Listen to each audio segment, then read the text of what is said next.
I'm not really feeling this anymore. Just kidding, I am, but you know, just for the sake of entering into a new series.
Ah, the good old days.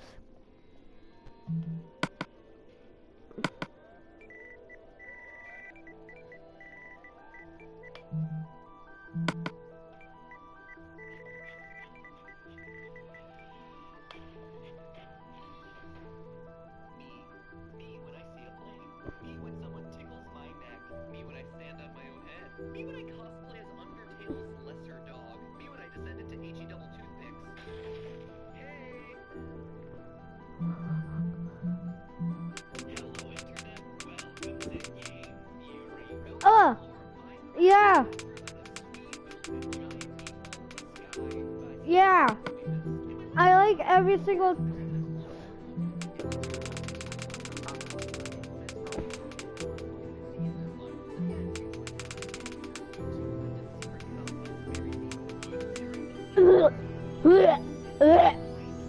Disgusting.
Hey, let's go, I'm Steve.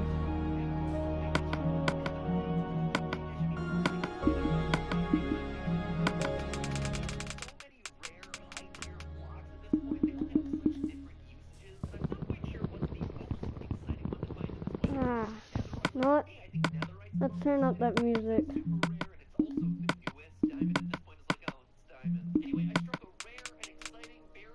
to 10.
guys.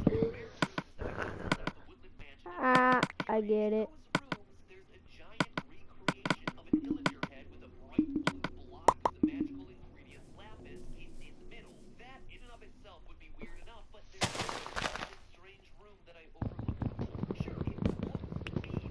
Using wood to get more wood.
What?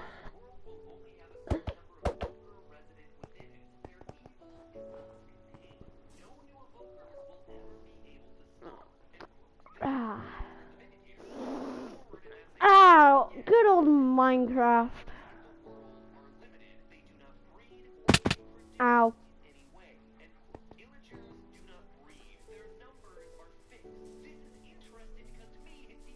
Yeah, it's Plastic Steve, but it's still Plastic Steve.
For a second, I thought that was purple guy over there. Over there, I thought that was purple guy.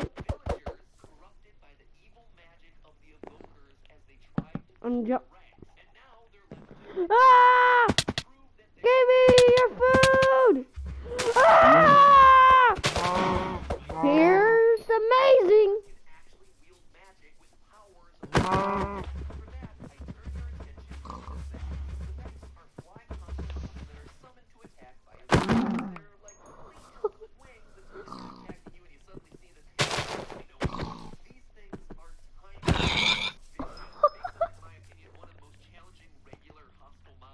gravel? Yeah, it is. That's probably diorite.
Child-friendly Lego simulator.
Hello?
It's a simple house starter, but it'll work.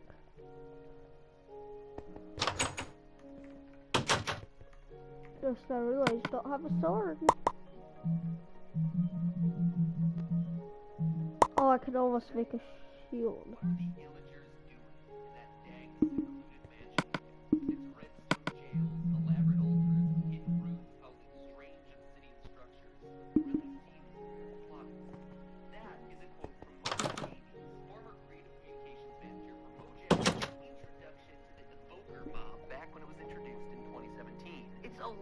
That is outright challenging us. It's telling us there's something hidden within the walls of the Illagers' Woodland Mansion compound. There's a mystery to be solved out there in those dark forests. One that, according to my research, has gone unanswered that entire time. Now, 3 years later, I think I've done it. I think I know what the Illagers are doing out there. And more importantly, I think I know what they're planning. Let's just say, after... Well, systems that influence the industry for better and for worse. What's much more rare, however, is a game that motivates its player base to do the same, creating worlds within worlds, their only limit being the boundaries of their imagination. Before Minecraft, designers were slow.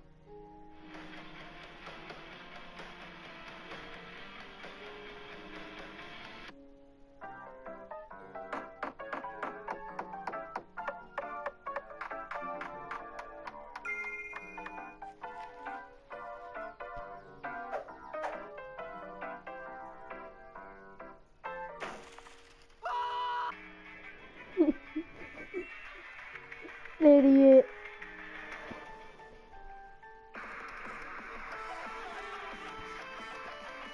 I'm kidding.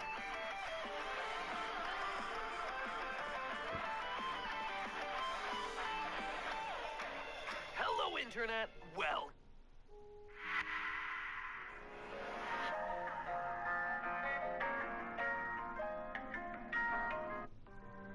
No one. Literally no one.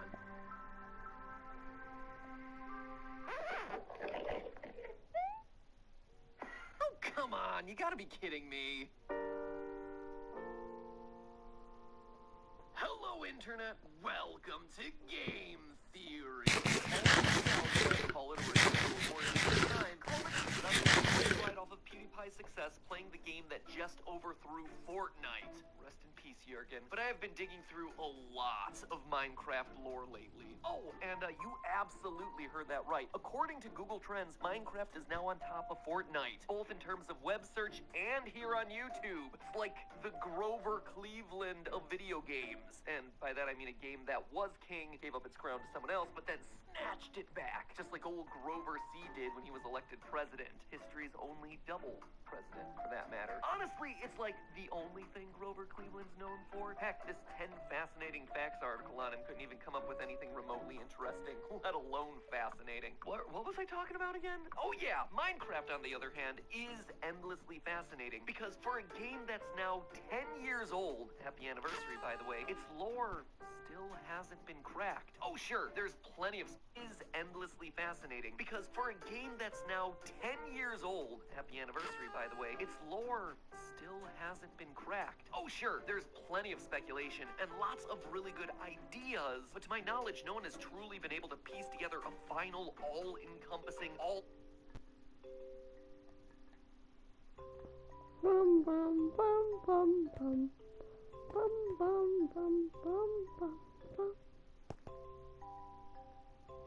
plenty of speculation or solve. And so today I don't really plan on doing that. I'm not even gonna pretend. I'm starting to learn that people take it really seriously when I say stuff like, today we're solving this. So let me instead say this quite honestly to you. I'm gonna do my best to start us on a journey to solve this thing. I want to start a conversation with all of you where we can pool our knowledge and figure this out together. I want to put together my thoughts on pieces of evidence that stood out as particularly interesting to me, propose to you what I interpret that to mean, and then leave further discussion in our collective communal hands. It's a theory. It's always a theory. And like any theory, it's meant to be discussed, analyzed, criticized, added to, tested. And because it's a theory about video games, it's meant most importantly of all to be fun. And if along the way we solve some deep-seated lore mysteries, great, more power to us. These games at the end of the day are puzzles to solve. And so I'm going to do my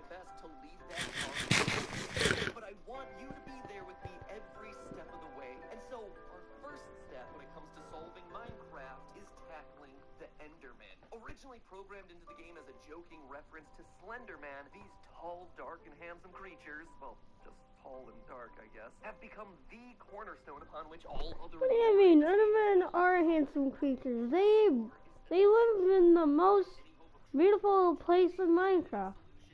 The end. Look, I'm crouching and I'm still hitting my head. Well, if I might.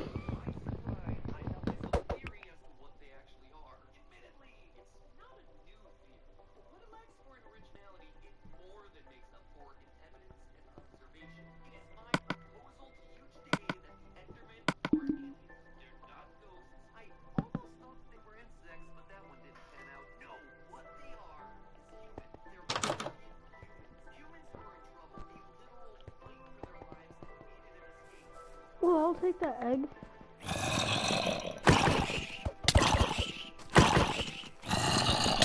I'm the king of this mountain.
Oh, more coal!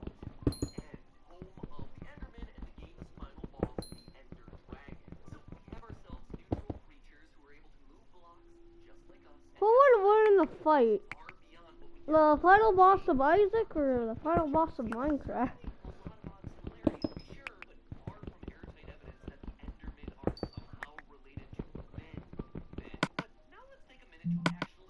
Is there a Herobrine one?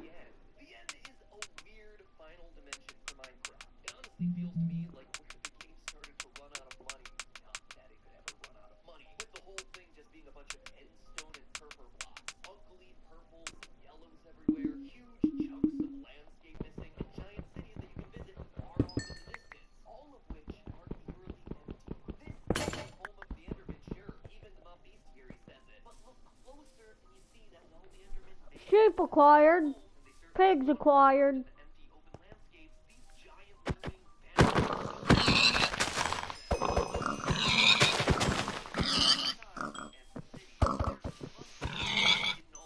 Don't you dare run from me.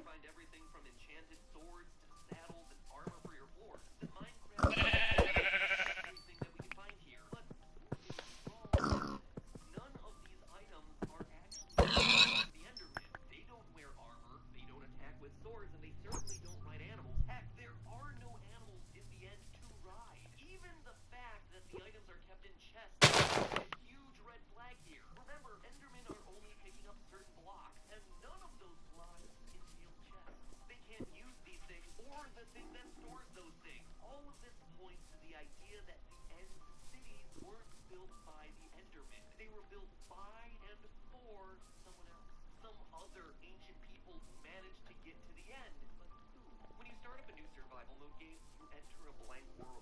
Immediately you notice that you're the only one of your kind. Oh, sure, as you adventure, you'll come across NPCs like villagers. Look like you. They can't build like you. You and the villagers are fundamentally different. Almost as if you're a different species. This fact is even supported by zombie games. When bit, a villager doesn't transform into a normal zombie. It turns specifically into a zombie villager. Zombie villagers are different. In fact, the only time you ever really see anything that looks even remotely like you. Enemies, zombies, clowns, husks. It implies I'll save you. there are other humans here, but they all died en masse. It's a strange detail that you probably noticed. But I won't say this cow! Then you start discovering mine shafts, temples in the desert, monuments underwater, all abandoned, all of them lost to time. Again, you're the only person who can build things in this world, and you certainly didn't The build Time Not any. Forgot. So where did they come from? Making things even more Toy Story, The Time Not ruins Forgot. like desert temples are protected by cleverly designed booby traps, elaborate fake floors complete with pressure plates and grids of TNT. It all points to one thing: an advanced society of builders once lived in the overworld, but have since disappeared. So that begs the question: where did they go? Maybe they all died, which in turn led to the armies of the undead mobs that we have to guard against every night. And while I certainly think that that's part of it, it's not the whole story. Because we know that they went somewhere, teleported somewhere. Well, they could have gone any number of places. For a fact that one of the places they ended up was the end. How can we be so sure? Strongholds. Strongholds are the hidden ancient ruins that contain massive in the end. Whatever this ancient so advanced that they could figure out how to build these things, which makes them more advanced than even you, the player. In survival mode, you can't craft the end frames necessary to construct this thing. In order to travel to the end, you must find these portals hidden within the stronghold. And let's stop there for a minute. I mean, have you ever thought to question that name? Stronghold? It's a pretty odd choice. Personally, I would think it'd be like the portal room, or the gateway room, or the altar, or something, anything like that. But instead, the designers of Minecraft named it Stronghold, a term that refers to a highly secure structure built for defending against attacks. And there's that idea again, an ancient civilization of advanced builders that was quickly dying. A group of builders, just like our player, who were being threatened in the overworld and needed an escape. And what they created was a portal to another dimension. And where wouldn't you know it, they built cities to store the items and armor from their previous world. But there was one thing that they didn't expect, that this would be a one-way trip, that the portal would close up behind them, leaving them stranded in a strange and barren wasteland. Sure, they were safe from whatever was killing them in the overworld, but now they were trapped in a wasteland guarded by an unstoppable dragon they named unprepared. Based on what we see in the chests, they came in with swords and armor and horses. Effective weapons, to be sure, but not against an otherworldly foe. A giant foe that flies around and destroys pieces that restore its health. They couldn't defeat this thing, hence why it's still living when we arrive. And as we know from the game, the only way out of the end is through defeating the Ender Dragon. And since they couldn't, they were stuck, trapped there for generations. They learned to live in harmony with the dragon, make a new life with whatever limited resources they have there, building homes using strange end stones and purple blocks. They run out of food, and soon have no fatigue, so they turn to the strange chorus fruits found there. Chorus fruits, which kind of teleportation properties. And over time, they change. They adapt to their new surroundings. Oh, sure, they retain some human features. According to the diagrams in the mob bestiary, their brains are very human-like, and they have the flat faces and wide eyes indicative of humans. They still do vaguely look like our player character, but they evolve and grow taller, which makes picking the tall stalks of chorus fruit easier. Similar to how giraffes' necks got longer to more easily reach higher up leaves. The fruit's teleportation ability starts to rub off on them. So instead of having to rely on ender pearls to teleport around, they instead naturally gain the ability from their diet. Over time, they slowly forget their ability to build. I mean, why build when there's no escape, when there's not even many resources with which to craft? But they still retain the ability to pick up blocks. Though their skill for speech gets forgotten, they do retain a rudimentary language, still speaking in those distorted words. This once great builder society slowly, generation after generation, transforms into the Enderman. Even some of their memories may still remain. One odd detail of the Enderman is that wearing a pumpkin on your head prevents them from becoming aggressive. Maybe it reminds them somewhere deep down of a simpler time, or of the friendly golems that they would construct back on the overworld. Regardless, the civilization is there. Oh sure, some are able to teleport out to the overworld or into the nether, but most are forced to live there, under the rule of the dragon. And we know this isn't by choice, because when you finally defeat their oppressor, the achievement we receive is free the end.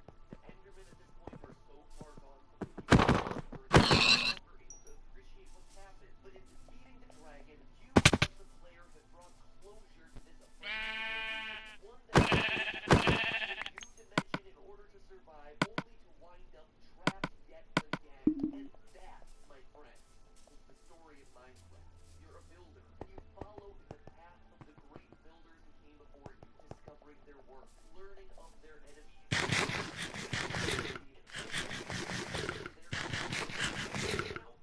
good flame here. Like civilization got access to the ender pearls necessary to keep alive.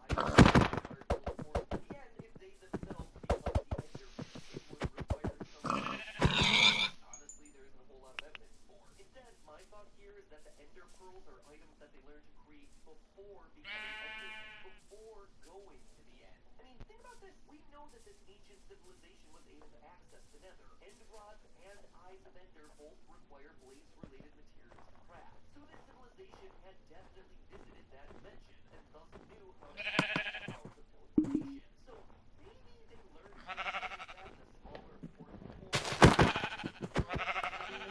Into the end, I'm not 100% sure. It's honestly just speculation to try and solve for this theory's biggest problem. Anyway, I want to know, what do you think? Shall I petition anonymous to build it out from there? Why do they hate Endermines? Where do the villagers come from? And seriously, what is the deal with the zombie pigman civilization? Like I said, the Endermen are just the start to the puzzle that is Minecraft. Oh! Plenty more here for us to discover.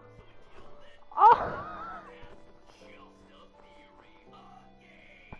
Theory. Thanks for watching. And hey, if you enjoyed that, take a quick check out my This is the funniest world scene that I have. video that's more scientific, but it's one of my favorites. Or heck, chip away at the box on the right and watch as I prove that Minecraft's block world is actually round. We'll see you all next weekend.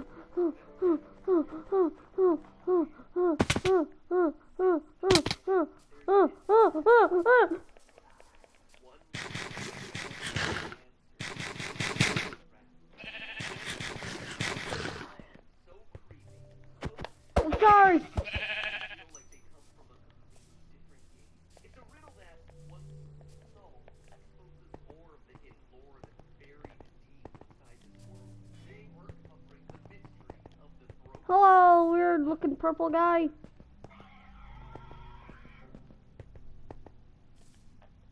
Hello, Internet. Welcome to Game Theory.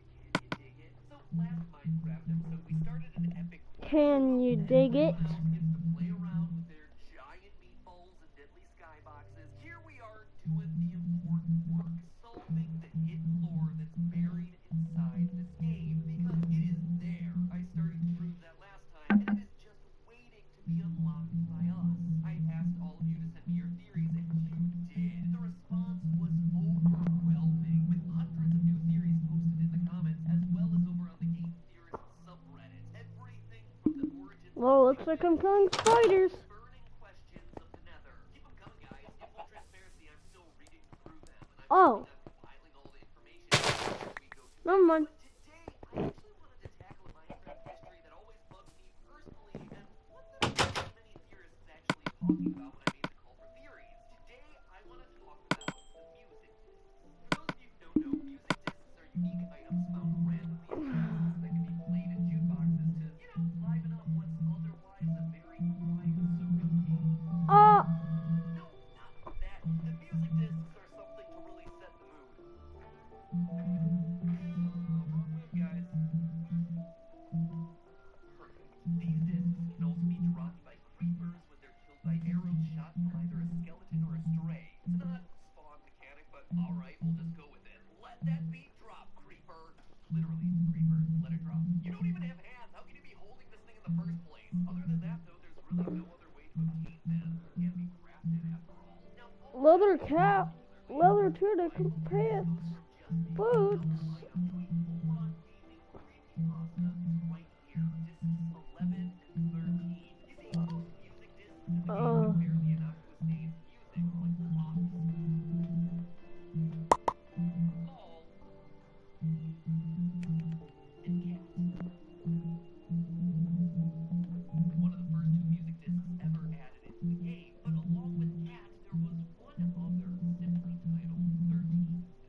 being excited to hear what you just found, and then what? You suffer from PTSD because of what you hear. Actually, I probably don't even have to ask you to imagine this sort of thing. I'm sure many of you watching probably had that exact same experience when you were playing the game as a kid. Bring in the cuboidal nightmares.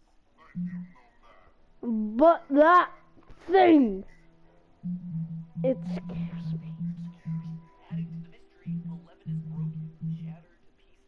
These two discs led many people to conclude one of two things. Either they were documenting someone who was attacked by Endermen, or they were of someone being chased around by Herobrine, a ghostly glitch that many say haunted the game's code in the early days of mining and crafting. But In the early days of mining and crafting. Jeez, Matt, you're killing me. Literally. You're killing me.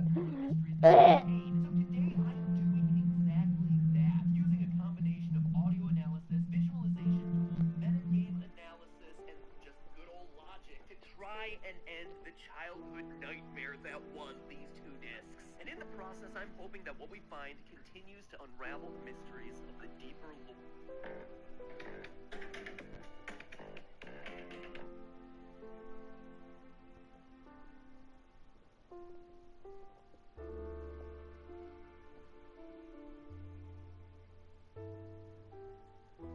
Probably ever.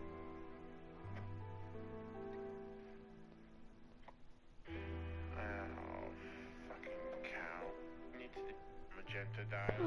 Oh, okay, okay. Oh! Where's my red? Show me the red. Got my red bed! Let's go to sleep. Brow, brow, brow.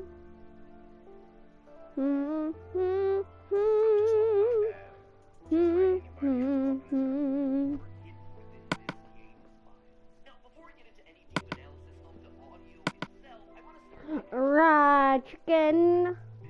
As many of you may remember from my video on the Fortnite Season 5 ARG, it's relatively easy to hide clues within audio files, but sometimes those clues aren't necessarily what you're gonna hear. Oftentimes they're ones that you're gonna see. They're called spectrograms, visual representations of the frequencies that you're hearing in a sound file. It's a technique that we've actually used a lot when creating clues for our Game Theorist ARG, weird sounding audio files like this. That, when changed into a visual format, give you everything from web addresses to secret passwords like this. What's this code? I wonder where that could lead to.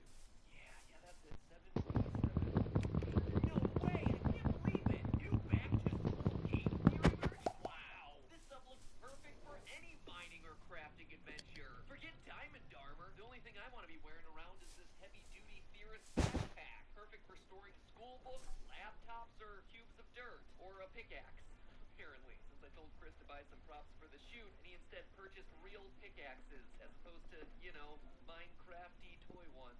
And that's not all. We've got ourselves a hard-shell pencil case perfect for keeping your favorite art supplies sharp, organized, and intact. Take my emeralds, please! And speaking of pens and pencils, there's a brand new hardcover journal where you can start putting them to use, drawing your own fan art, crafting your own theories. Heck, it even comes complete with notes and illustrations from past game theory and film theory episodes, including Bendy and the Ink Machine and Harry Potter. It's all available right now by digging a hole in the top line of the description. You don't need a safety torch to find that one. Go now, since unlike in Minecraft where everything's unlimited, here we have a limited supply.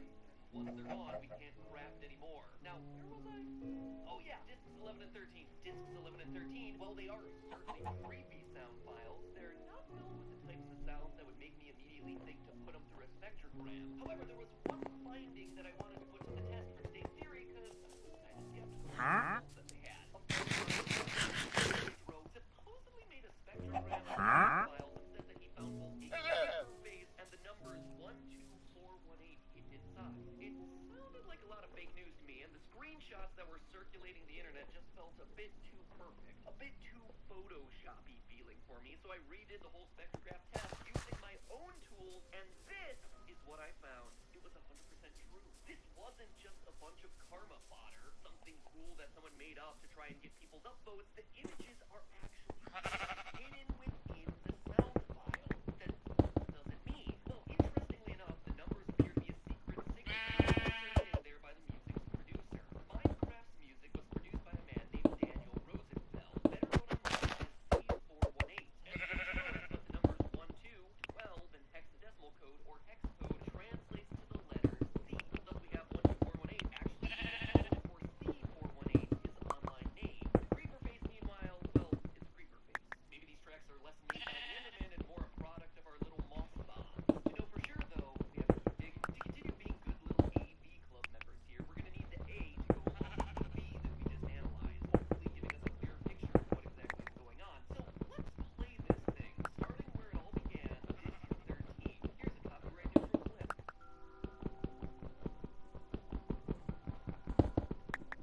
Okay, so obviously this takes place in a cave. We have sounds that are echoing, reverberating with wet dripping sounds and chimes. But we don't just have to speculate. What we're hearing in disc 13 are very clearly Whoa! Whoa! the ones specifically to play. Demon sheep! Demon sheep! That's a demon sheep right there. No, no, no.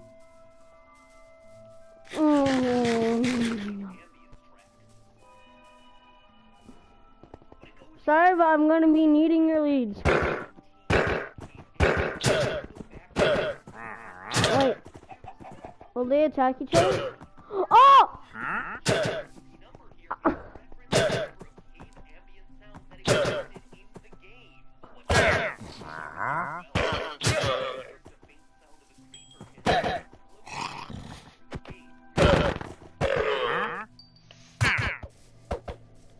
And here's that iconic sound we hear in game.